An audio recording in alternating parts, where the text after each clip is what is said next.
Hallo meine Lieben!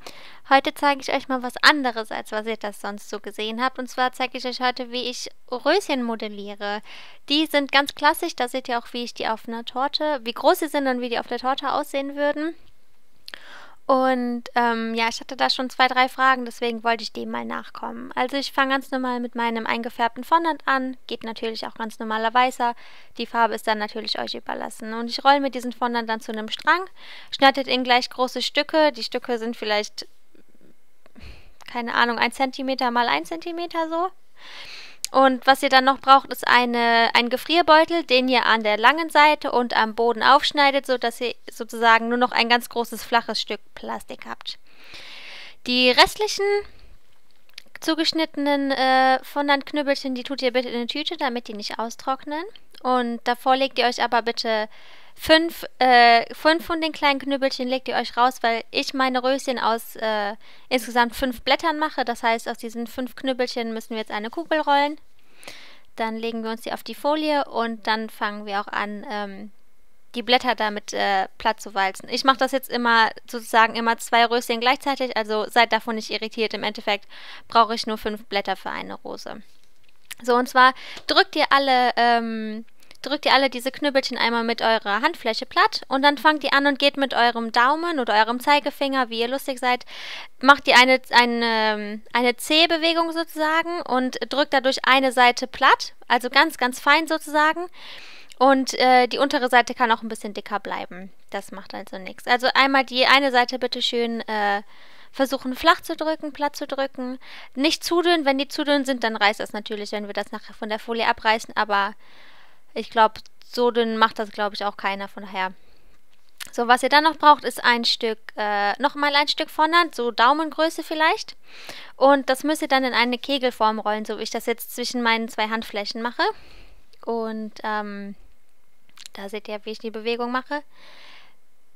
Okay, ja, ein bisschen schneller, Frau Schmitz. Okay, so sieht das Ganze dann bei mir aus. Und dann ziehe ich mir eine Folie, also ein Stück der Folie zurück und fange mit dem ersten Blatt an. Meine Blätter sind ungefähr alle gleich, also da gibt es gar keinen Unterschied, welches ich zuerst nehmen würde. Und ich lege dann dieses Blatt, wickle ich sozusagen bis zur Hälfte ein auf diesen Kegel. Dann nehme ich ein zweites Blatt, setze das in dieser Falte an und drücke das dazu, sodass ich sozusagen beide Blätter offen habe und dass die parallel voneinander, wie soll man das sagen, ja halt, dass sie sich gegenüber gleichmäßig verlaufen. Im Endeffekt sieht das nachher so ein bisschen aus wie so ein S. Gut, das dritte Blatt wird dann angesetzt auf eine von den beiden Falten. Dann wird das vierte Blatt in diese Falte auch noch reingesetzt. Und dann das 5. Blatt auch noch. Und ich glaube, ich zeige das jetzt gleich auch nochmal was ordentlich. Ja, ihr rollt das dann erstmal noch so ein bisschen zusammen, damit das klebt. Zwischendurch könnt ihr natürlich auch die Seiten sozusagen ein bisschen runterrollen, also da oben die Spitzen, damit das auch ein bisschen mehr nach Röschen aussieht und die Kreise nicht so gerade nach oben stehen. Dann drückt ihr das zusammen feste mit euren beiden Fingern und drückt das unten sozusagen so ein bisschen ab und zusammen. Dann schnappt ihr euch euer Messerchen und schneidet das unten einfach ab. Und damit ist die Rose auch schon fertig. Die ist ein bisschen ungleichmäßig, aber ich sage jetzt mal das Vorführeffekt. So, dann zeige ich euch das auch nochmal. Also eine Kegelform, das machen wir jetzt ein bisschen schneller als sonst. Das ist die Originalzeit noch so nebenbei. Also wir formen uns einen Kegel, dann nehmen wir das eine Blatt, legen das zur Hälfte an, lassen eine Seite bitte offen. Dann nehmen wir uns ein zweites Blatt, legen das in diese Falte rein und schließen das dann komplett auch nochmal zu, sodass wir wieder eine Art S haben. Ich glaube, ihr versteht ungefähr. Also wie so eine Art Buchstabe S. Beide Blätter sind jetzt komplett angelegen und wir fangen jetzt mit einer neuen Reihe Blütenblätter an. Das ist das dritte Blatt, das wird dann sozusagen neu angelegt. Dann kommt das vierte Blatt, das wird dann in das dritte Blatt reingeschoben und das 5. Blättchen. So, okay. Dann wird das auch wieder zusammengerollt. So sieht das dann aus. Sehr schön. Das wird dann mit den Fingern zusammengerollt, ein bisschen zusammengedrückt, damit es auch haften bleibt. Und dann habt ihr halt unten diesen Stängel und den schneidet ihr dann, so wie ich das gerade schon mal gezeigt habe, mit dem Messerchen ab. Und ja, danach könnt ihr noch ein bisschen nachmodellieren und nachschieben und nachdrücken. Ich versuche die Blätter immer so ein bisschen zu kneifen, weil ich finde, das sieht doch ganz hübsch aus. Und das war's soweit. So sehen die beiden dann aus. Die eine macht dann direkt noch einen Abflug.